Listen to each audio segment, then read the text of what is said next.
শেখ হাসিনার পক্ষে আদালতে মামলা লড়তে চান বলে ঘোষণা দিয়েছেন সুপ্রিম কোর্টের সিনিয়র আইনজীবী জহিরুল ইসলাম খান পান্না ওরফে জেডাই খান পান্না। যদি সুযোগ হয় তাহলে শেখ হাসিনার পক্ষে লড়াই করব। আজ ২১ নভেম্বর সুপ্রিম কোর্টে সাংবাদিকদের তিনি একথা বলেন। সিনিয়র আইনজীবী জেডাই খান পান্না মনে করেন, সাবেক প্রধানমন্ত্রী রাজনৈতিক নিপীড়নের শিকার। সারা দেশে গণমামলার সমালোচনাও করেন তিনি। আগে ছিল গণগ্রেফতার, এখন হলো গণমামলা।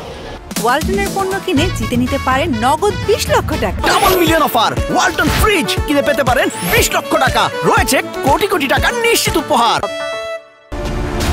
দেশ রূপান্তরের এক প্রশ্নের জবাবে পান্না বলেন, প্রতিটি আসামির আত্মপক্ষ সমর্থনের অধিকার আছে। সেই হিসেবে শেখ হাসিনারও আত্মপক্ষ সমর্থনের অধিকার রাখে।